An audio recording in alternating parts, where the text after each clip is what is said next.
Muhammad Khalil bin Abdul Latif atau lebih dikenal Syekhona Khalil atau Syekh Khalil Bangkalan merupakan ulama harismatik dari Pulau Madura, Jawa Timur.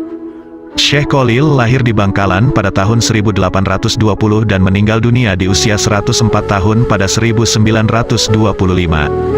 Syekh Khalil Al-Bangkalani berasal dari keluarga ulama.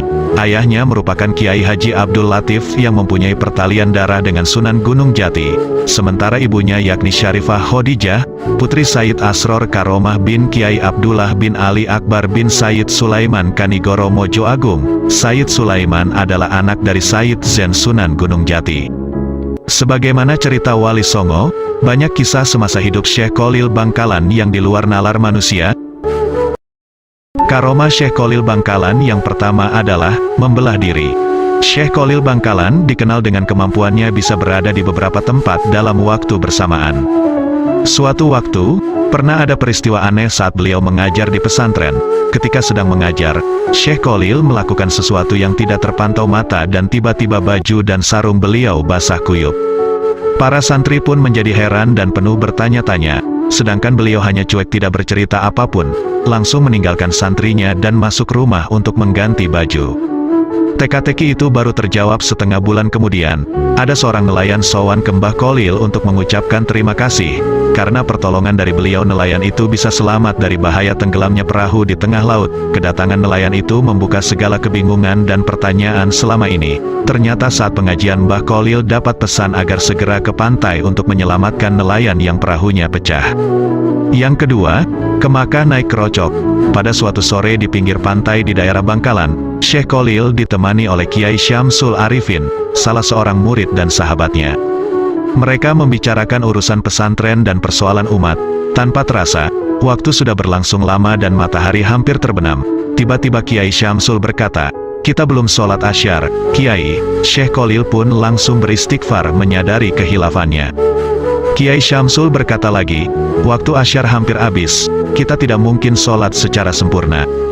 Akhirnya Syekh Khalil meminta Kiai Syamsul mengambil kerocok, sejenis daun aren yang bisa mengapung di atas air, untuk dipakai ke Makkah. Setelah mendapatkan kerocok, Syekh Khalil menatap ke Makkah dan tiba-tiba kerocok yang ditumpanginya melesat dengan cepat ke arah Makkah. Sesampainya di Makkah, azan sholat asyar baru saja dikumandangkan dan mereka mendapatkan shaf pertama, dan akhirnya mereka menunaikan sholat asyar berjamaah di Masjidil Haram.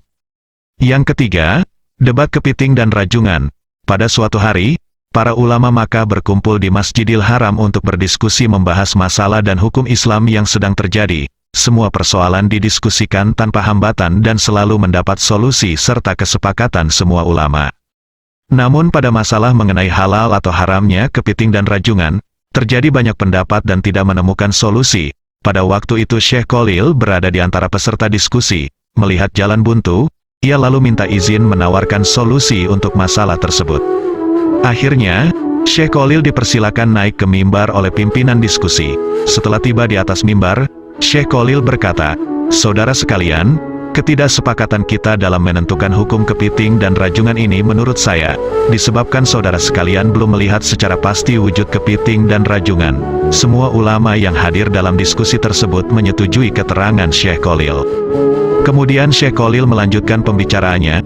"Kepiting itu seperti ini," ucap Kiai Khalil sambil memegang dan menunjukkan kepiting yang masih basah. "Sedangkan rajungan seperti ini," lanjut beliau seakan beliau baru saja mengambilnya dari laut. Pada saat itu, usai Mbah Khalil menjelaskan, semua hadirin merasa terpana dan suasana menjadi gaduh.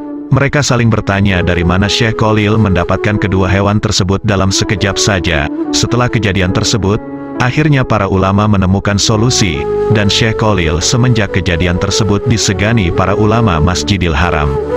Yang keempat, tertawa keras saat sholat. Dikisahkan pada suatu hari, Syekh Khalil muda sholat berjamaah yang dipimpin oleh Kiai di sebuah pesantren tempatnya mencari ilmu. Saat itu Syekh Khalil muda tertawa cukup keras sehingga teman-temannya takut kalau Kiai akan marah. Dugaan itu tidak keliru. Selesai sholat, sang Kiai menegur Syekh Khalil muda karena sikapnya yang tertawa keras sewaktu sholat, sebab hal tersebut tentu saja dilarang dalam ajaran agama Islam. Namun, Syekh Khalil muda masih terus tertawa meskipun Kiai sangat marah. Akhirnya, Syekh Khalil menjawab bahwa ketika sholat berjamaah berlangsung, dia melihat sebuah berkat atau sejenis wadah nasi kenduri berputar-putar di atas kepala sang kiai. Mendengar jawaban itu, sang kiai sadar dan merasa malu atas sholat yang ia pimpin karena sang kiai ingat bahwa selama sholat berlangsung dia merasa tergesa-gesa untuk menghadiri kenduri sehingga mengakibatkan sholatnya tidak khusyuk. Yang kelima, berguru dalam mimpi, dan dalam semalam dapat menghafal Nadom Imriti, Asmuni dan Alfiyah. Pada waktu Syekh Kholil masih muda, ada seorang kiai yang terkenal di daerah Wilungan Pasuruan, bernama Kiai Abu Darrin. Kealiman kiai tersebut tidak hanya terbatas di lingkungan Pasuruan, tetapi sudah menyebar ke berbagai daerah lain, termasuk Madura dan sekitarnya. Mbah Kholil muda yang mendengar ada ulama yang mumpuni itu, terbetik di hatinya ingin menimba ilmunya. Setelah segala perbekalan dipersiapkan, maka berangkatlah Mbah Kholil muda ke pesantren Kiai Abu Darrin dengan harapan dapat segera bertemu dan berguru dengan ulama yang dikaguminya itu. Tetapi alangkah sedihnya ketika dia sampai di pesantren Wilungan, ternyata Kiai Abu Darrin telah meninggal dunia beberapa hari sebelumnya. Hatinya dirundung duka dengan kepergian Kiai Abu Darrin. Namun, karena tekad belajarnya sangat menggelora, maka Mbah Kholil muda segera sowan ke makam Kiai Abu Darrin. Setibanya di makam, kemudian Mbah Kholil muda mengucapkan salam, lalu berkata, "Bagaimana saya ini Kiai? Saya masih ingin berguru pada Kiai. Tetapi Kiai sudah meninggal," desah Mbah Kholil muda sambil menangis. Kemudian Mbah Kholil muda lalu mengambil sebuah mushaf Al-Quran, kemudian bertawasul dengan membaca Al-Quran terus-menerus sampai 41 hari lamanya. Pada hari ke-41 tiba-tiba datanglah Kiai Abu Darrin dalam mimpinya. Dalam mimpi itu, Kiai Abu Darrin mengajarkan beberapa ilmunya kepada Mbah Kholil muda. Setelah bangun dari tidurnya, serta-merta Mbah Kholil muda dapat menghafal kitab Imriti, kitab Asmuni dan Alfiyah. Yang keenam, orang Arab dan macan tutul. Pada suatu hari seperti biasanya Syekh Kholil mengimami jamaah sholat maghrib bersama para santrinya di Kedemangan. Bersamaan dengan Kiai Kholil mengimami sholat, tiba-tiba datang seorang tamu berkebangsaan Arab. Seusai melaksanakan sholat, Kiai Kholil menemui tamunya, termasuk orang Arab yang baru datang itu. Sebagai orang Arab yang mengetahui kefasihan bahasa Arab, ia kemudian menghampiri Kiai Kholil seraya berucap, "Kiai, bacaan Al-Fatihah antum kurang fasih," tegur orang Arab itu. Setelah berbasa-basi beberapa saat, orang Arab tadi dipersilakan mengambil wudhu untuk melaksanakan sholat maghrib. Tempat wudhunya ada di sebelah masjid itu. "Silakan ambil wudhu di sana," ucap Kiai sambil menunjukkan arah tempat wudhu. Baru saja selesai wudhu, tiba-tiba orang Arab tadi dikejutkan dengan munculnya sesosok macan tutul. Hal itu membuat orang Arab tadi kaget dan terkejut. Kemudian ia berteriak dengan bahasa Arabnya yang fasih untuk mengusir macan tutul yang makin mendekat itu. Meskipun orang Arab itu mengucapkan bahasa Arab dengan sangat fasih untuk mengusir macan tutul, namun macan itu tidak kunjung pergi juga, malah semakin mendekat dan bersiap untuk menerkamnya. Mendengar ribut-ribut di sekitar tempat wudhu, Kiai Kholil keluar dan datang untuk menghampirinya. Melihat ada seekor macan yang menyebabkan keributan itu, kemudian Kiai Kholil mengucapkan sepatah dua patah kata yang kurang fasih. Anehnya, sang macan yang mendengar kalimat yang dilontarkan Kiai Kholil yang nampaknya kurang fasih itu, macan tutul bergegas menjauh dan berlari ketakutan. Dengan kejadian ini, orang Arab paham bahwa sebetulnya Kiai Kholil bermaksud memberi pelajaran kepada dirinya, bahwa suatu ungkapan bukan terletak antara fasih dan ketidakfasihannya dalam mengucapkannya, melainkan sejauh mana penghayatan makna dalam ungkapan itu. Yang ketujuh, jawaban Syekh Kholil kepada tamunya. Suatu ketika, Habib Jindan bin Salim berselisih pendapat dengan seorang ulama, manakah pendapat yang paling sahih dalam ayat Maliki Yaumidin. Malikinya dibaca, Maliki, dengan memakai alif setelah mim, ataukah Maliki, tanpa alif. Setelah berdebat cukup panjang dan tidak ada titik temu, akhirnya mereka sepakat untuk sama-sama datang ke Syekh Kholil Bangkalan. Ketika itu Syekh Kholil sedang duduk di dalam musola. Saat rombongan Habib Jindan sudah dekat ke musola, sontak saja Syekh Kholil berteriak, "Maliki Yaumidin ya Habib, Maliki Yaumidin Habib," teriak Kiai Halil Bangkalan menyambut kedatangan Habib Jindan. Tentu saja dengan ucapan selamat datang yang aneh itu, sang Habib tak perlu bersusah payah menceritakan soal sengketa Maliki Yaumidin, tanpa alif, ataukah Maliki Yaumidin, dengan alif itu. Demikian cerita Habib Lutfi bin Yahya, ketika menjelaskan perbedaan pendapat ulama dalam bacaan ayat itu pada tafsir Tobari. Yang kedelapan, tongkat Syekh Kholil dan sumber mata air. Suatu hari, Syekh Kholil beserta beberapa santrinya berjalan ke arah selatan Bangkalan. Setelah berjalan cukup jauh, tepatnya sampai di desa Langgundi, tiba-tiba Syekh Kholil menghentikan perjalanannya. Setelah melihat tanah di hadapannya, dengan serta-merta Syekh Kholil menancapkan tongkatnya ke tanah. Kemudian dari arah lubang bekas tancapan tongkat Syekh Kholil memancarlah sumber air yang sangat jernih. Semakin lama semakin besar, bahkan karena terus membesar, sumber air tersebut akhirnya menjadi kolam yang bisa dipakai untuk minum dan mandi masyarakat sekitar. Kolam yang bersejarah itu sampai sekarang masih ada. Orang Madura menamakannya Qola Al-Asror Langgundi. Letaknya sekitar 1 km sebelah selatan kompleks pemakaman Syekh Kholil Bangkalan. Yang kesembilan, mengubah arah kiblat masjid. Pada suatu hari Syekh Kholil sedang memantau masjid yang dibangun oleh menantu beliau, yaitu Kiai Muntaha. Ketika melihat arah kiblat, Kiai Kholil menegur menantu yang alim itu untuk membenahi arah kiblatnya. Sebagai seorang alim, Kiai Muntaha mempunyai alasan sendiri dalam menentukan arah kiblat. Beberapa argumen ditunjukkan kepada Syekh Kholil untuk memperkuat pendapatnya. Melihat menantunya yang masih tetap mempertahankan pendapatnya, lantas Kiai Kholil tersenyum sambil berjalan ke arah pengimaman diikuti menantu. Kemudian Kiai Kholil mengambil kayu untuk melubangi dinding dan meminta Kiai Muntaha untuk melihat lubang tersebut. Betapa kagetnya, setelah melihat lubang itu ternyata terlihat Ka'bah sangat jelas. Akhirnya Kiai Muntaha sadar bahwa pendapatnya salah dan merubah arah kiblat sesuai dengan pendapat Syekh Kholil. Yang ke-10, menyembuhkan orang lumpuh seketika. Dalam buku yang berjudul Tindak Lampah Romo Yai Syekh Ahmad Jauhari Umar, menerangkan bahwa Mbah Kholil Bangkalan termasuk salah satu guru Romo Yai Syekh Ahmad Jauhari Umar yang mempunyai karomah luar biasa. Diceritakan oleh penulis dalam bukunya tersebut sebagai berikut. Suatu hari, ada seorang keturunan Cina sakit lumpuh. Padahal ia sudah dibawa ke Jakarta, namun belum juga sembuh. Lalu ia mendengar bahwa di Madura ada orang sakti yang ini bisa menyembuhkan penyakit. Kemudian pergilah ia ke Madura, yakni ke Mbah Kholil untuk berobat. Ia dibawa dengan menggunakan tandu oleh 4 orang. Di tengah perjalanan ia bertemu dengan orang Madura yang dibopong karena sakit, kakinya kerobohan pohon. Lalu mereka sepakat pergi bersama-sama berobat ke Mbah Kholil. Orang Madura berjalan di depan sebagai penunjuk jalan.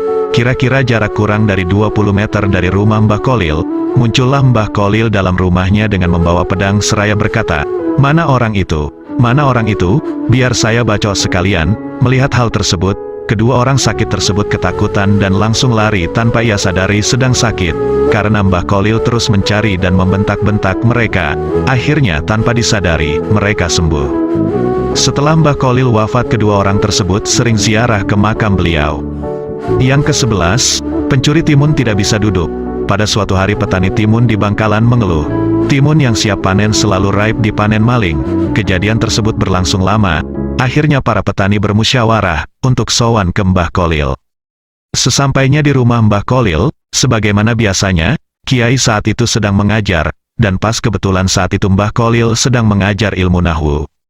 "Assalamualaikum, Kiai." "Salam." Para petani serentak. "Waalaikumsalam warahmatullahi wabarakatuh," jawab Mbah Kholil. Kemudian salah satu dari petani menceritakan kejadian bahwa timun mereka selalu raib saat akan dipanen dan meminta Mbah Kholil untuk mencarikan solusinya. Kebetulan saat mengajar beliau sampai pada kalimat koma zaidun, salah satu contoh pelajaran nahwu yang artinya Zaid berdiri. Lalu serta-merta Mbah Kholil berbicara sambil menunjuk lafaz koma zaidun. "Ya, koma zaidun, pakai ini saja sebagai penangkal," seru Kiai dengan tegas dan mantap. "Sudah Pak Kiai?" ujar para petani dengan nada ragu dan tanda tanya. "Ya sudah," jawab Mbah Kholil menguatkan. Keesokan harinya, betapa terkejutnya mereka melihat sejumlah pencuri timun berdiri terus-menerus tidak bisa duduk. Akhirnya penduduk berdatangan ingin melihat maling tersebut. Maling itu tetap berdiri dengan muka pucat pasi karena ditonton banyak warga. Andaikan zaman sekarang, mungkin maling itu akan difoto dan diupload di Facebook. Kasihan melihat kawanan maling. Salah satu dari petani sowan ke Mbah Kholil untuk minta diberi obat penangkal. Begitu obat disentuhkan ke badan maling yang sial itu, akhirnya dapat duduk seperti sedia kala. Para pencuri itu pun menyesal dan berjanji tidak mencuri lagi. Sejak saat itu, petani timun di Bangkalan menjadi aman dan makmur. Sebagai rasa terima kasih, petani menyerahkan hasil panen ke pondok pesantren bahkan sampai berdokar-dokar. Yang ke-12, kisah ketinggalan kapal laut. Kejadian ini pada musim haji. pada waktu itu kapal laut adalah satu-satunya angkutan menuju Mekah. Pada hari keberangkatan semua penumpang calon haji naik ke kapal dan bersiap-siap, tiba-tiba salah satu penumpang wanita meminta pada suaminya untuk membelikannya buah anggur. Kemudian suaminya turun menelusuri seluruh wilayah pelabuhan namun tidak menjumpai penjual buah. Kemudian mencoba menuju ke pasar agak jauh dari pelabuhan. Alhamdulillah akhirnya anggur didapatkan juga. Kemudian ia bergegas kembali ke pelabuhan. Namun betapa terkejutnya, kapal sudah berangkat dan jauh dari dermaga, ia berteriak sekeras mungkin memanggil awak kapal, namun tak membuahkan hasil.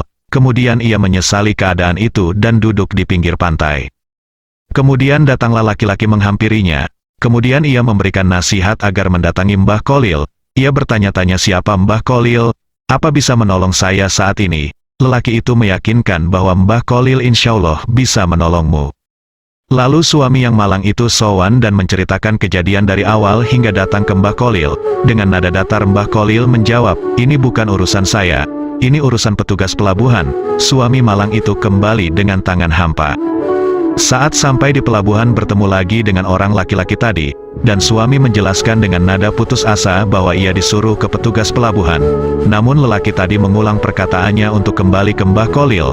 Tanpa putus asa suami kembali lagi ke Mbah Kholil. Baru setelah ketiga kalinya, Mbah Kholil berucap, baik kalau begitu, karena sampeyan ingin sekali, saya bantu sampeyan. Lalu Mbah Kholil memberi syarat tidak boleh menceritakan apapun yang terjadi kepada orang lain termasuk istrinya, kecuali Mbah Kholil sudah meninggal. Suami menyanggupi syarat tersebut. Lantas, Mbah Kholil memerintahkan untuk memegang buah anggur dan memejamkan mata. Setelah beberapa menit berlalu dibuka matanya pelan-pelan. Betapa terkejutnya ia sudah berada di dalam kapal. Takjub heran bercampur jadi satu, seakan tak mempercayai apa yang dialaminya. Kemudian dia mengucek-ngucek matanya, dicubit lengannya, untuk meyakinkan bahwa ini bukan mimpi, dirinya sedang berada di kapal. Kemudian disegera menemui istrinya dan memberikan anggur pesanannya tadi. Yang ke-13, Kiai Kholil dipenjara oleh penjajah. Masa hidup Kiai Kholil tidak luput dari gejolak perlawanan terhadap penjajah, tetapi dengan caranya sendiri Kiai Kholil melakukan perlawanan.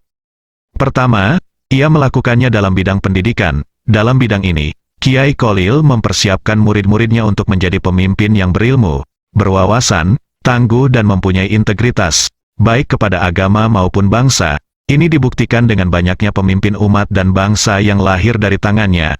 Salah satu di antaranya, Kiai Hashim Asy'ari, pendiri pesantren Tebu Ireng. Cara yang kedua, Kiai Kholil tidak melakukan perlawanan secara terbuka, melainkan ia lebih banyak berada di balik layar. Realitas ini tergambar, bahwa ia tak segan-segan untuk memberi suuk, mengisi kekuatan batin, tenaga dalam kepada para pejuang. Bahkan Kiai Kholil tidak keberatan pesantrennya dijadikan tempat untuk persembunyian. Pada suatu hari ketika pihak penjajah mengetahuinya, Kiai Kholil ditangkap dengan harapan para pejuang menyerahkan diri. Tetapi, ditangkapnya Kiai Kholil malah membuat pusing pihak Belanda. Karena ada kejadian-kejadian yang tidak bisa mereka mengerti, seperti tidak bisa dikuncinya pintu penjara, sehingga mereka harus berjaga penuh supaya para tahanan tidak melarikan diri. Di hari-hari selanjutnya, ribuan orang datang ingin menjenguk dan memberi makanan kepada Kiai Kholil, bahkan banyak yang meminta ikut ditahan bersamanya. Kejadian tersebut menjadikan pihak Belanda dan sekutunya merelakan Kiai Kholil untuk dibebaskan saja. Yang ke-14, melindungi calon santrinya dari musibah. Pada kisah yang lain, Kiai Kholil berusaha melindungi calon santrinya dari musibah, padahal dia berada di Bangkalan, sementara si calon santri di tengah alas roban, Batang, Pekalongan.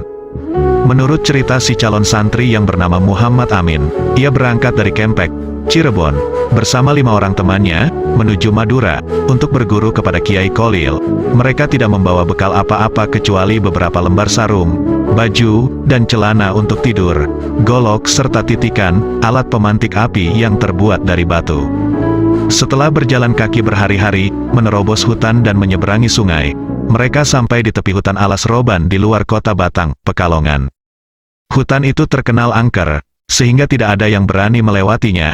Banyak perampok yang berkeliaran di tepi hutan itu. Menjelang malam, tatkala 6 orang calon santri itu sedang mencari tempat untuk tidur, tiba-tiba muncul sosok seorang laki-laki. Namun karena tampangnya biasa-biasa saja, mereka tidak menaruh curiga. Bahkan orang itu kemudian bertanya apa mereka punya titikan, karena ia akan menyulut rokok. Namun setelah benda itu dipegangnya, ia mengatakan bahwa batu itu terlalu halus sehingga sulit dipakai untuk membuat api. Masih perlu dibikin kasar sedikit, kata orang itu sambil memasukkan batu tersebut ke mulutnya lalu menggigitnya sehingga pecah menjadi dua. Terkejut 6 orang calon santri menyaksikan kekuatan mulut laki-laki itu, mereka gemetar ketakutan. Serahkan barang-barang kalian, hardik orang itu.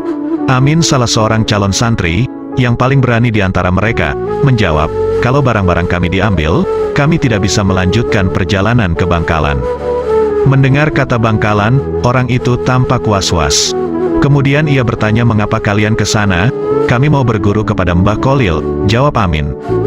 Kemudian tersentak laki-laki itu, seperti pemburu tergigit ular berbisa, wajahnya pucat pasi, bibirnya menggigil. Jadi kalian mau nyantri sama Kiai Kholil? Betul, sahut 6 calon santri itu bersamaan, mereka gembira karena merasa tidak akan dirampok, tapi dugaan itu meleset. Kalau begitu, serahkan semua barangmu kepadaku, kata lelaki itu. Kalian tidur saja di sini, dan aku akan menjaga kalian semalaman.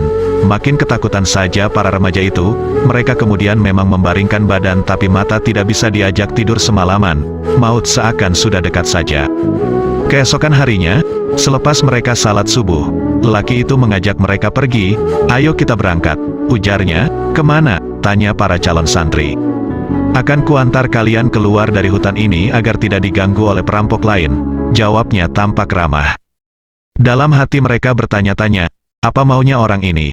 Namun sebelum pertanyaan itu terjawab, orang itu berkata, sebenarnya kalian akan aku rampok, dan menjual kalian kepada owner-naming untuk dijadikan kuli kontrak di luar Jawa. Tapi ilmu saya akan berbalik mencelakakan diri saya kalau berani mengganggu para calon santri Kiai Kholil, sebab guru saya pernah dikalahkan Kiai Kholil dengan ilmu putihnya. Maka 6 remaja dari Kempek itu kian mantap untuk nyantri ke Bangkalan. Terlebih lagi baru di perjalanan saja untuk menuju pesantren Kiai Kholil mereka telah memperoleh karamah dari pemimpin pesantren tersebut. Yang ke-15, mengubah batu menjadi emas dan uang yang tak pernah habis. Diceritakan, setiap memasuki bulan haji Mbah Kholil memberangkatkan orang-orang yang tidak mampu bahkan orang yang kaya pun diberangkatkan ke Makkah untuk menunaikan ibadah haji oleh Mbah Kholil, ada 10-20 orang tiap tahunnya. Orang-orang pun heran kepada Mbah Kholil, dari mana Mbah Kholil mendapatkan uang buat bayar ongkos mereka, mengingat pada waktu itu mencari uang sangatlah sulit karena negara Indonesia sebagian masih dikuasai oleh penjajah Belanda. Akhirnya ada yang iri dan benci kepada Mbah Kholil, dan memfitnah beliau. Mbah Kholil dilaporkan ke polisi atas tuduhan memalsukan uang, dan tidak butuh waktu lama untuk polisi langsung mengkap dan memenjarakan Mbah Kholil. Disinilah kejadian aneh mulai terlihat, ketika Mbah Kholil diinterogasi oleh polisi. Kiai saya memanggil Anda karena ada yang melaporkan kalau Anda telah memalsukan uang, kata polisi. Saya tidak memalsukan uang, itu tidak benar, jawab Mbah Kholil. Anda tiap tahun memberangkatkan orang naik haji, terus Anda dapat uang dari mana? Sanggah Pak Polisi. Yang memberangkatkan mereka naik haji bukan saya, tapi Allah Subhanahu wa Ta'ala, jawab Mbah Kholil. Sambil berkata demikian Mbah Kholil menunjuk sebuah batu dengan tangannya, dan subhanallah, dengan izin Allah batu itu seketika berubah menjadi emas murni 24 karat. Pak Polisi terbelalak matanya melihat kejadian aneh itu. Mbah Kholil juga menunjuk batu yang lain, dan seketika batu itu pun juga berubah menjadi emas. Melihat emas berserakan, Pak Polisi saling berebut mengambil batu yang tadi berubah menjadi emas. Pak Polisi akhirnya sadar kalau Mbah Kholil difitnah, dan hari itu juga Mbah Kholil dibebaskan dengan hormat. Yang ke-16, karomah Syekh Kholil dan Habib Pedagang. Konon, ada seorang duriyah Rasulullah datang kepada Syekh Kholil Bangkalan. Sang Habib meminta doa agar diberikan sebuah amalan doa agar laris dagangannya. Maklum saja karena Sang Habib selalu bangkrut dalam dagangannya. Mendengar hal itu lantas Syekh Kholil Bangkalan merasa tak tega melihat cucu Rasulullah hidupnya susah karena urusan ekonomi. Karena tak ingin mengecewakan duriyah Rasulullah, maka Syekh Kholil memberikan tulisan doa agar diamalkan, agar dagangannya laris manis, kemudian menjadi orang kaya. Setelah mendapat amalan doa yang ditulis langsung oleh Syekh Kholil Bangkalan, kemudian Sang Habib langsung pulang menuju ke Pasuruan. Setelah sampai di Pasuruan kemudian Sang Habib sowan ke kediaman Habib Abdullah Al-Haddad Bangil. Sesampainya di rumah Habib Al-Hadad Bangil, langsung ditanya, "Dari mana Bib?" Sang Habib tadi lantas menjawab, "Ini saya mendapat doa yang ditulis langsung oleh Syekh Khalil Bangkalan," sambil memperlihatkan doa tersebut. Melihat tulisan doa tersebut, Habib Abdullah Al-Hadad Bangil langsung mengambil dan merobek-robek doa tersebut. Padahal sang Habib pedagang tadi belum hafal doa yang diberikan Syekh Khalil tadi.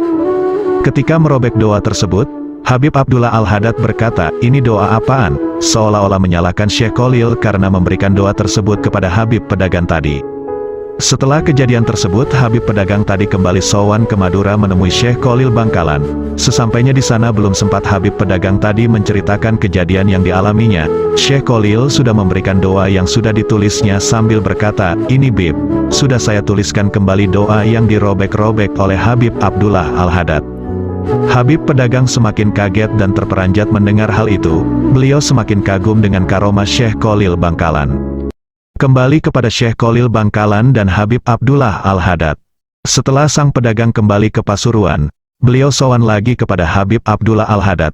Nah, saat itu Habib Abdullah Al-Hadad berkata, "Memang benar doa dari Syekh Muhammad Khalil Bangkalan itu doa menjadi orang kaya. Saya merobek-robek doa itu karena saya khawatir, jika engkau membaca doa ini engkau menjadi orang kaya, ketika engkau menjadi orang kaya engkau menjadi sibuk dengan kekayaanmu, sehingga lupa membaca wirid Al-Hadad, membaca wirid lainnya, dan melalaikan ibadah lainnya." Yang ke-17, pengemis ingusan membawa anjing. Suatu hari ketika Syekh Khalil Bangkalan menemui tamunya, datang seorang gembel tidak karuan, sambil membawa anjing. Tanpa salam, tanpa izin, dan tanpa etika yang baik lainnya, pengemis tersebut tiba-tiba langsung menyeruput kopi milik Mbah Khalil hingga tinggal ampasnya. Terlihat juga ingus keluar dari pengemis yang tadi undang ini. Kemudian Syekh Khalil tampak merubah tempat posisi duduknya, wajahnya menunduk tak berani untuk menatap wajah si pengemis. Melihat hal itu, justru beberapa tamunya ingin mengusir kehadiran pengemis tersebut. Setelah meminum kopi milik Mbah Khalil, kemudian pengemis tadi pergi begitu saja dengan membawa anjingnya.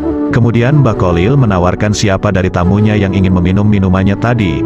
Akhirnya mereka tidak mau, dan diminum oleh Mbah Khalil sendiri. Semua tamu merasa terheran-heran. Kemudian Mbah Khalil berkata kepada para tamunya, "Tahukah kalian siapa pengemis yang datang tadi?" Semua tamu menjawab tidak tahu. Kemudian Mbah Khalil berkata, "Dia adalah Nabi Khidir. Beliau habis mengunjungi sahabatnya seorang wali di Yaman dan Sudan, dan melanjutkan perjalanannya ke sini untuk memenuhi para waliullah di Jawa," ucap Mbah Khalil Bangkalan. Sontak saja, para tamu berebut sisa kopi yang tinggal cangkirnya itu. Bahkan ada yang berebut untuk mencuci gelas tersebut. Karena kesolihan dari Nabi Khidir alaihi salam, Mbah Khalil pun terkekeh dengan tingkah para tamunya itu. Karena kebanyakan kita hanya melihat kulitnya saja, tak dapat melihat hati. Seringkali manusia sudah tertutup hatinya dengan gemerlap dunia yang fana ini. Yang ke-18, mengetahui niat seorang tamu. Di Bangkalan, Madura, hidup sepasang suami istri yang bahagia. Pada suatu hari, sang suami berkata kepada istrinya, "Bu, saya ingin sekali sowan kepada Kiai Khalil," katanya pada suatu pagi. "Itu bagus sekali Pak, tetapi apa yang akan kita bawa sebagai oleh-oleh kepada Kiai Khalil? Kita tidak mempunyai apa-apa kecuali sebuah bentul," jawab istrinya. "Tidak apa-apa, bentul itu saja yang kita bawa Bu. Asalkan kita ikhlas, insya Allah akan diterima," tegas sang suami meyakinkan istrinya. Maka berangkatlah suami istri tersebut ke Kiai Khalil, dengan berbekal tawakal dan sebuah bentul. Mereka yakin akan diterima Kiai Khalil dengan baik. Bentul adalah makanan sejenis talas. Sesampainya di kediaman Kiai Khalil, kedatangannya seakan sudah ditunggu. Mereka disambut dengan sangat hangat. "Kiai, mohon maaf, saya tidak membawa apa-apa, hanya sebuah bentul ini yang dapat kami haturkan." "Wah, kebetulan, saya memang ingin sekali makan bentul," jawab Kiai Khalil menghibur. Kemudian Kiai Khalil memanggil beberapa santri dan menyuruhnya untuk merebus bentul uang baru diterimanya itu. Tak lama setelah itu, santri datang membawa bentul yang sudah direbus itu. Kiai Khalil kelihatan sangat senang dan suka terhadap bentul itu, lalu dimakannya sampai habis. Suami istri yang sowan ke Kiai Khalil itu merasa sangat senang, sebab apa yang dikhawatirkan selama ini menjadi kegembiraan. Beberapa hari kemudian, suami istri itu ingin sowan kembali ke Kiai Khalil. Masih segar ingatan suami istri itu akan kesuksesan Kiai Kolil. Namun kali ini, tidak seperti terdahulu, mereka membawa oleh-oleh bentul sebanyak-banyaknya dengan harapan Kiai Kolil sangat senang menerimanya. Maka kemudian berangkatlah suami istri tersebut ke ulama karismatik itu, tidak seperti terdahulu. Ternyata dugaan mereka meleset, mereka disambut dingin. Begitu juga dengan oleh-oleh yang banyak itu, Kiai Kolil tidak mau menerima oleh-olehnya dan disuruh untuk membawanya pulang kembali. Pada saat mereka pulang baru disadarinya apa yang telah mereka lakukan selama ini. Dan ternyata, oleh-oleh bentul yang pertama diniatkan semata-mata karena keikhlasan dan tawakal kepada Allah. Sedangkan sowan yang kedua tidak dilandaskan keikhlasan, tetapi karena rasa pamrih. Mereka meyakini atas kekuatannya sendiri dan merasa dirinya mampu membawa oleh-oleh kepada Kiai Kolil, dan itu sangat tidak disukai Kiai Kolil. Yang ke-19, disuruh perbanyak membaca istighfar. Suatu hari Kiai Kolil kedatangan 3 tamu yang menghadap secara bersamaan. Sang Kiai bertanya kepada tamu yang pertama, "Sampean ada keperluan apa?" "Saya pedagang Kiai, tetapi saya selalu rugi terus-menerus, tidak dapat untung sama sekali," ucap keluh kesah tamu yang pertama. Beberapa saat kemudian Kiai Kolil menjawab, "Jika kamu ingin berhasil dalam berdagang, perbanyaklah baca istighfar," pesan Kiai Kolil dengan mantap. Kemudian Kiai Kolil bertanya kepada tamu yang kedua, "Sampean ada keperluan apa?" "Saya sudah berkeluarga selama 18 tahun Kiai, tetapi sampai saat ini masih belum diberi keturunan," kata tamu yang kedua. Setelah memandang tamunya yang kedua itu, Kiai Kolil kemudian menjawab, "Jika kamu ingin punya keturunan, perbanyaklah membaca istighfar," tandas Kiai Kolil. Kini, tiba giliran pada tamu yang ketiga. Kiai Kolil juga bertanya kepadanya, "Sampeyan ada keperluan apa?" "Saya usaha tani Kiai, namun makin hari hutang saya semakin banyak, sehingga tak mampu untuk membayarnya," ucap tamu yang ketiga, dengan raut muka yang serius. "Jika kamu ingin berhasil dan melunasi hutangmu, perbanyaklah membaca istighfar," pesan Kiai Kolil kepada tamunya yang terakhir itu. Beberapa murid Kiai Kolil yang melihat peristiwa itu merasa heran, masalah yang berbeda, tetapi dengan jawaban yang sama dan dengan resep yang sama pula, yaitu menyuruh untuk memperbanyak membaca istighfar. Mengetahui keheranan para santrinya tersebut, setelah tamunya pulang, maka dipanggillah para santri yang melihat peristiwa itu. Lalu Kiai Kolil membacakan Al-Quran, Surat Nuh ayat 10-12. Mendengar jawaban Kiai Kolil, para santri menjadi mengerti bahwa jawaban itu memang merupakan janji Allah bagi siapa saja yang memperbanyak membaca istighfar. Memang benar. Tak lama setelah kejadian itu, ketiga tamunya semuanya berhasil dengan apa yang dihajatkan. Yang ke-20, rumah menjadi miring. Di antara sekian karomah beliau, ada salah satu peristiwa di mana sebuah rumah langsung miring saat Syekhona Kolil menginjakan kakinya. Suatu hari Syekhona Kolil mendapat undangan di pelosok Bangkalan, Madura. Hari jadi yang ditentukan pun tiba. Para undangan dari berbagai daerah berdatangan. Semua tamu ditempatkan di ruang tamu yang cukup besar. Namun meski tamu sudah datang semua, namun belum ada tanda-tanda acara akan dimulai. Menit demi menit berlalu, beberapa orang nampak gelisah karena acara belum dimulai. Padahal menurut jadwal undangan, mestinya acara itu sudah dimulai. Sementara itu tuan rumah tampak mondar-mandir gelisah dan sesekali melihat ke jalan. Sesekali dia juga menunduk dan terlihat menunggu hadirnya seseorang. Melihat acara belum dimulai, si Fulan yang hadir dalam undangan dan terkenal jagoan daerah itu tidak sabar lagi. Si Fulan tiba-tiba berdiri sambil berkacak pinggang lalu berkata, "Siapa sih yang ditunggu-tunggu kok belum dimulai?" kata Fulan dengan nada tinggi.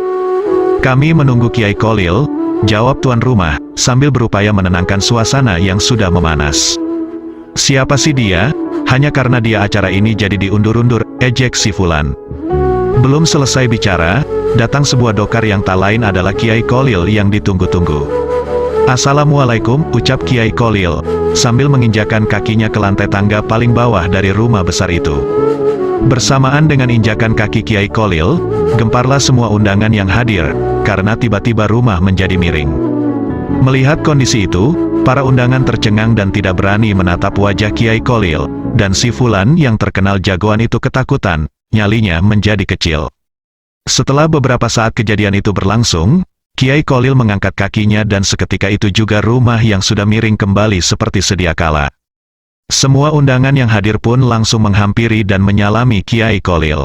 Akhirnya Fulan yang sok jagoan itu menjadi sadar atas kesalahannya. Dirinya terlalu sombong sampai meremehkan seorang ulama seperti Kiai Kholil. Si Fulan pun menghampiri Kiai Kholil dan meminta maaf. Kemudian Kiai Kholil memaafkan bahkan mendoakannya. Doa Kiai Kholil terkabul. Si Fulan yang dulu seorang bromo corah yang ditakuti di daerah itu, menjadi seorang yang alim. Perilaku Fulan kini menjadi panutan masyarakat daerahnya. Yang ke-21, bacaan Bismillah Syekh Kholil lebih berat dari seekor sapi. Cerita ini juga pernah diceritakan oleh Gus Baha dalam salah satu channel YouTube. Pada suatu hari, Kiai Kholil mendapat undangan dari salah seorang warga untuk mengimami tahlil di rumahnya. Akhirnya pada hari yang ditentukan, orang tersebut menyembelih sapi yang besar karena ia tergolong orang yang mampu di daerah sekitarnya. Pada malam harinya datanglah para tamu undangan, dan setelah itu Kiai Kholil pun juga datang ke sana. Tiba giliran membaca tahlil, ternyata Kiai Kholil hanya membaca Bismillahirrohmanirrohim saja, dan kemudian berpamitan pulang karena alasan banyak undangan di mana-mana. Si pemilik rumah pun merasa jengkel karena saat mengimami tahlil tidak seperti biasanya yang cukup lama, melainkan hanya membaca bismillah dan kemudian berpamitan pulang. Apalagi pemilik rumah sudah menyembelihkan sapi dengan harapan bahwa Kiai Kholil dapat mengimami tahlil dengan khusyuk dan lama. Saat Kiai Kholil akan berpamitan kepada tuan rumah, ia kemudian menggerutu dengan sikap Kiai Kholil. Ia merasa tidak dihargai karena sudah disembelihkan sapi. Kemudian Kiai Kholil kembali dan berkata kepada tuan rumah itu, "Sudah begini saja, kita buktikan bahwa bismillahku sebanding dengan sapimu," kata Kiai Kholil Bangkalan. Kemudian Kiai Kholil menyuruh orang-orang untuk menebang pohon kelapa yang ada di samping rumah orang itu untuk digunakan sebagai timbangan, dan setelah jadi, kemudian Kiai Kholil menyuruh tuan rumah untuk mendatangkan sapi yang ukurannya besar dan ditaruh di timbangan yang sebelah kiri, kemudian yang satunya dikosongkan. Peristiwa tersebut disaksikan banyak orang yang hadir. Kemudian Kiai Kholil membacakan bismillah pada sebelah sisi timbangan yang kosong. Namun baru sampai bacaan bis saja timbangan itu sudah berbalik, yang sapi kalah. Ini baru bacaan bis saja sudah jomplang begini. Sapinya kalah, apalagi kalau Bismillahirrohmanirrohim. Kemudian tuan rumah segera meminta maaf kepada Kiai Kholil atas perlakuannya itu. Dan semua orang yang menyaksikan peristiwa itu menjadi kagum terhadap karomah Kiai Kholil Bangkalan. Yang ke-22, mengobati anak pecandu gula. Dikisahkan terdapat seorang warga yang mempunyai anak dengan kelainan hobi mengonsumsi gula berlebih. Bahkan setiap hari anak tersebut bisa menghabiskan sekian kilo gula pasir. Akhirnya ayah anak itu sowan ke Syekh Kholil Bangkalan. Di hadapan Syekh Kholil ia mengeluh soal kebiasaan anaknya menyantap gula. Ia berharap agar Syekh Kholil berkenan menyembuhkan penyakit yang mendera anaknya. Namun Syekh Kholil malah menjawab permohonan si ayah dengan menyuruhnya datang kembali 1 minggu kemudian. Tamu tersebut pamit, namun sejak saat itu kebiasaan si anak semakin menjadi-jadi dan semakin banyak gula yang dihabiskan setiap hari. Sang ayah tetap memenuhi perintah Syekh Kholil untuk datang kembali ke rumahnya seminggu kemudian. Setelah pertemuan yang kedua, anak tersebut berhenti total mengonsumsi gula. Konon, selama seminggu Syekh Kholil bertirakat, tidak makan makanan atau minuman yang berbahan gula pasir. Kemudian Syekh Kholil berpesan kepada ayah anak itu, jika ingin menyuruh sesuatu maka harus mengerjakannya dulu. Kalau ingin melarang sesuatu terhadap orang lain maka yang bersangkutan dahulu yang wajib memberi contoh jika ingin larangannya dipatuhi. Yang ke-23, barokah kitabnya Syekh Kholil Bangkalan. Dalam sebuah kisah Syekhona Mbah Kholil Bangkalan yang dikenal wali dan punya banyak karomah itu mempunyai ribuan santri. Dari ribuan santri ada salah satu santri ini bertanggung jawab mengurus kitab-kitab beliau. Sebut saja namanya Fulan. Ia bertugas membawanya ketika sang kiai mengajar, membersihkannya, dan meletakkan kembali di tempat semula. Suatu hari si Fulan ketika sedang membersihkan kitab, secara tidak sengaja santri itu melihat di halaman kitab ada tulisan, doa akeket, dalam tulisan Arab. Akeket, dalam bahasa Madura mempunyai arti, bertarung atau bergulat. Wah, ini doa kesukaan saya, gumamnya dalam hati. Kemudian si Fulan itu segera menghafalkan doa yang hanya beberapa kalimat itu saja. Suatu hari, si Fulan terlibat perselisihan dengan salah satu santri lain yang menjadi ketua pengurus pondok pesantren. Si Fulan yang tubuhnya kerempeng itu biasanya selalu mengalah, tetapi kali ini dia ngeyel tidak mau mengalah. Kemudian dia menantang ketua pengurus pondok yang tubuhnya lebih besar dan lebih kekar darinya. Beberapa saat kemudian si Fulan itu komat kamit membaca doa akeket yang sudah dihafalnya, sambil menyingsingkan lengan bajunya. Maju kamu, tantang ketua pengurus sambil mengenakan kopiahnya. Oh, jelas, kata si Fulan dengan posisi siap tempur. Akhirnya pertarungan berlangsung antara si Fulan dan ketua pengurus. Sejak awal si Fulan terus mendesak mundur ketua pengurus, sorak-sorai bergemuruh dari beberapa santri yang melihatnya. Ketua pengurus kaget dan terheran-heran dengan kekuatan dan serangan si Fulan yang sejak dulu dia remehkan. Akhirnya, ketua pengurus pondok menyerah kalah. Padahal dia dikenal memiliki banyak ragam ilmu bela diri. Kejadian itu membuat si Fulan menjadi terkenal di lingkungan pesantren. Pada hari-hari berikutnya, banyak santri yang menjajal kekuatan si Fulan itu. Namun, setiap berkelahi, si Fulan selalu menang. Ketenaran si Fulan akhirnya terdengar oleh Syekhona Kholil. Mungkin karena penasaran, beliau memanggil si Fulan itu. "Fulan, kesini kamu," panggil Kiai. "Baik Kiai," jawab si Fulan dengan tazim dan bergegas menghampiri. "Saya dengar kamu selalu menang berkelahi," selidik Mbah Kholil penasaran. "Ini barokahnya kitab Kiai," jawab si Fulan merendah. "Mengapa begitu?" tanya Mbah Kholil. "Saya mendapatkan doa akeket dari kitab Kiai," terang si Fulan. "Coba saya mau lihat," kata Mbah Kholil semakin ingin tahu. "Ini Kiai," jawab si Fulan sambil menunjukkan halaman kitabnya. "Oh, ini doa akikonak, bukan akeket," kata Mbah Kholil. Mendengar keterangan Kiainya, si Fulan itu terkaget lalu tertunduk malu. Ternyata doa yang selama ini doa yang ia pakai untuk berkelahi ternyata doa untuk akikoh. Dan ternyata si Fulan itu salah baca. Tapi kok manjur? Itulah kekuatan doa yang diiringi keyakinan kuat di hati.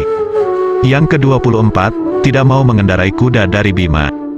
Salah satu akhlak terpuji yang tampak pada pribadi Syekhona Kholil adalah menghormati dan memuliakan gurunya. Tidak hanya memuliakan kepada gurunya secara langsung tetapi beliau juga memuliakan hal-hal yang berhubungan dengan gurunya, bahkan kepada kuda yang satu daerah dengan gurunya.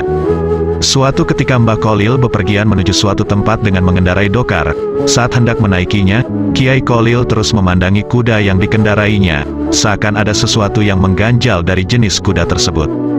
Kemudian beliau bertanya kepada kusir dokar, "Dari mana kuda ini berasal?" tanya Mbah Kholil. Kemudian kusir dokar menjawab, "Kuda ini dari Bima, salah satu daerah di Indonesia." Kiai Bima sendiri dikenal dengan daerah yang terkenal dengan stok kudanya yang mahal dan bagus. Setelah mendengar jawaban si kusir, seketika Kiai Kholil turun dari dokar dan enggan menaikinya kembali. Sontak si kusir dokar heran dan bingung. "Kenapa Tuan tidak mau menaiki kuda ini?" tanyanya kepada Kiai Kholil. "Karena salah satu guruku berasal dari Bima, aku sungguh sangat keberatan akan hal tersebut.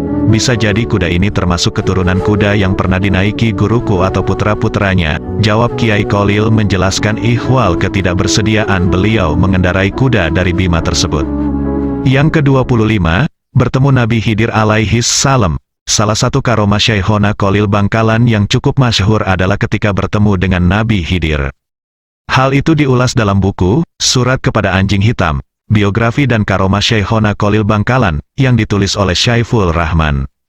Menurut Syaiful, karomah tersebut terjadi ketika tengah malam, waktu menunjukkan pukul 24 waktu Indonesia Barat. Kiai Kholil keluar dari rumahnya ditemani oleh seorang santri senior bernama Kakang Daud. Kiai terus berjalan ke arah timur. Tak terasa, akhirnya sampai di Pasar Senenan. Tiba-tiba Kang Daud dikejutkan dengan seruan salam kepada Kiai Kholil. "Assalamualaikum," ucap seorang tak dikenal. "Waalaikumsalam," jawab Kiai Kholil tersenyum. Ketika keduanya saling melihat, lalu seperti layaknya seorang teman yang lama tidak bertemu. Setelah itu, mereka asyik berbincang-bincang, sementara Kakang Daud yang memperhatikan adegan itu tampak gusar. Orang ini berbicara kepada Kiai tidak pada tempatnya, pikir Kakang Daud membatin. Mestinya sowan ke rumah Kiai, besok pagi tah, batin Kakang Daud terus protes. Banyaknya nyamuk di sekitar itu yang terus menggoda Kakang Daud membuat marahnya semakin bertambah. Sebagai santri yang mengiringi Kiai, rasanya ingin menegur langsung kepada tamu yang tidak sopan itu. Karena ada Kiai saja, perasaan itu dapat ditahan. Setelah cukup lama Kakang Daud sibuk menepis godaan nyamuk. Tampaknya sang tamu ingin mengakhiri pertemuan. Keduanya lalu berdiri dan sekali lagi berangkulan. Sang tamu pergi menghilang di kegelapan malam. Selesai menemui tamu, Kiai menengok kepada Kang Daud yang berdiri agak jauh. "Daud, kesini Daud," suara Kiai memecah kesunyian malam. "Enggeh, Kiai, jawabnya sambil bergegas menghampiri. Kau tahu siapa yang berbicara dengan saya tadi? Tanya Kiai datar. Tidak tahu Kiai, jawab Kang Daud polos. Dia adalah Nabi Khidir, tutur Kiai tenang. Hah, Nabi Khidir? Desak Kang Daud melongo keheranan. Kenapa tidak diberitahu oleh Kiai? Kang Daud membatin sambil menunduk kecewa. Melihat kekecewaan yang dalam di wajah muridnya, Kiai Kholil menepuk pundak Kang Daud. Makanya kalau ikut kiainya harus sabar dan ikhlas. Kiai Kholil sambil tersenyum. Harus sabar dan ikhlas. Pesan Kiai sekali lagi kepada murid yang disayanginya itu. Enggeh, Kiai. Desah Kang Daud yang tak dapat menahan linang air matanya. Yang ke-26, kisah Syekh Kholil Bangkalan dan Kiai Haji Bahar Sidogiri. Pada suatu pagi, seorang santri bernama Bahar dari Sidogiri merasa gundah karena tidak bisa salat subuh berjamaah. Bahar absen salat jamaah bukan karena malas, tetapi disebabkan halangan junub. Pasalnya, semalam Bahar bermimpi tidur dengan seorang wanita. Sangat dipahami kegundahan Bahar, sebab wanita itu adalah istri Syekh Kholil, gurunya. Menjelang subuh, terdengar Syekh Kholil marah besar sambil membawa sebilah pedang seraya berucap, "Santri kurang ajar, santri kurang ajar." Para santri yang sudah ke masjid untuk salat berjamaah merasa heran dan bertanya-tanya siapa yang dimaksud santri kurang ajar itu. Subuh itu Bahar memang tidak ikut salat berjamaah, tetapi bersembunyi di belakang pintu masjid. Selesai salat subuh berjamaah, Syekh Kholil menghadapkan wajahnya kepada semua santri seraya bertanya, "Siapa santri yang tidak ikut berjamaah?" Semua santri merasa terkejut, tidak menduga akan mendapat pertanyaan seperti itu. Para santri menoleh ke kanan kiri mencari tahu siapa yang tidak hadir. Ternyata yang tidak hadir waktu itu hanyalah Bahar. Kemudian Syekh Kholil memerintahkan mencari Bahar dan dihadapkan kepadanya. Setelah diketemukan, Bahar dibawa ke masjid. Syekh Kholil menatap tajam-tajam kepada Bahar seraya berkata, "Bahar, karena kamu tidak hadir salat subuh berjamaah maka harus dihukum. Tebanglah 2 rumpun bambu di belakang pesantren dengan petok ini." Petok adalah sejenis pisau kecil, dipakai menyabit rumput. Setelah menerima perintah itu, segera Bahar melaksanakan dengan tulus walau kesulitan. Setelah itu Syekh Kholil memerintahkan Bahar untuk memakan nasi yang ada di nampan sampai habis. Sekali lagi Bahar dengan patuh menerima hukuman dari Syekh Kholil. Setelah Bahar melaksanakan hukuman yang kedua, ia lalu disuruh makan buah-buahan yang telah tersedia di nampan lain sampai habis. Setelah itu Bahar diusir oleh Syekh Kholil seraya berucap dan menunjuk Bahar, "Hei santri, semua ilmuku sudah dicuri oleh orang ini." Dengan perasaan senang dan mantap, Bahar pun pulang meninggalkan pesantren Syekh Kholil menuju kampung halamannya, hingga akhirnya ia menjadi pengasuh pondok pesantren Sidogiri ke-6. Yang ke-27, kisah Syekh Kholil Bangkalan dan Kiai Haji Masum Lasem. Dalam buku Manaqib Mbah Masum Lasem diceritakan bahwa suatu hari Syekh Kholil Bangkalan meminta santrinya untuk membuat kurungan ayam jago sebab akan datang jagoan dari tanah Jawa ke Bangkalan. Keesokan harinya datang seorang pemuda bernama Muhammadun, nama Mbah Masum waktu muda, yang berusia 20 tahun dari tanah Jawa. Oleh Syekh Kholil, pemuda itu diminta masuk ke dalam kurungan ayam jago yang telah dibuat santrinya. Dengan penuh takzim pemuda itu pun masuk dan duduk berjongkok ke dalam kurungan ayam jago. Syekh Kholil kemudian berkata kepada santri-santrinya, "Inilah yang kumaksudkan sebagai ayam jago dari tanah Jawa yang kelak akan menjadi jagoan tanah Jawa."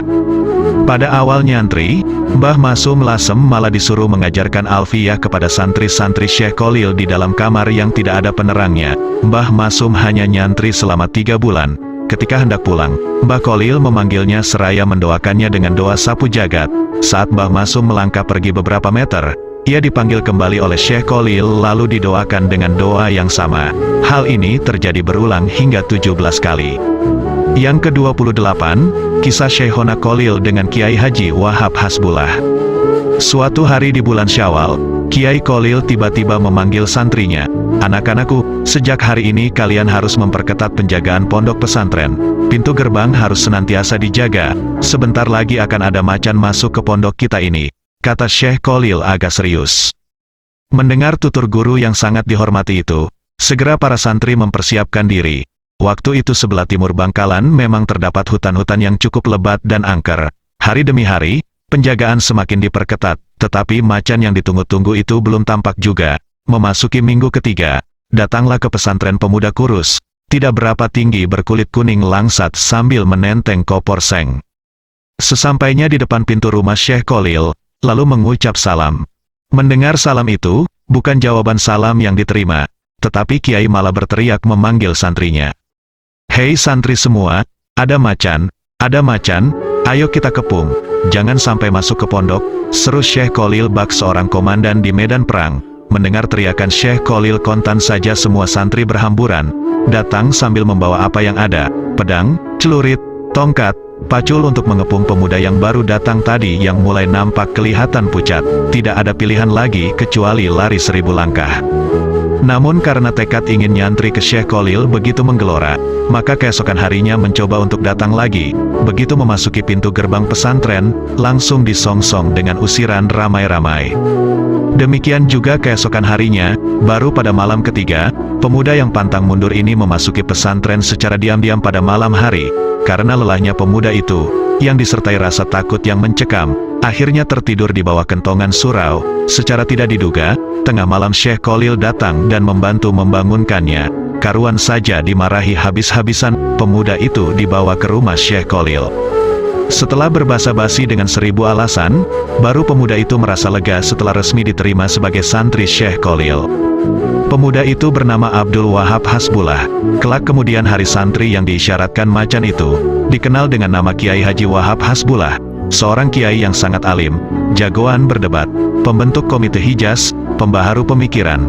Kehadiran Kiai Haji Wahab Hasbullah di mana-mana selalu berwibawa dan sangat disegani baik kawan maupun lawan bagaikan seekor macan, seperti yang diisyaratkan Syekh Khalil.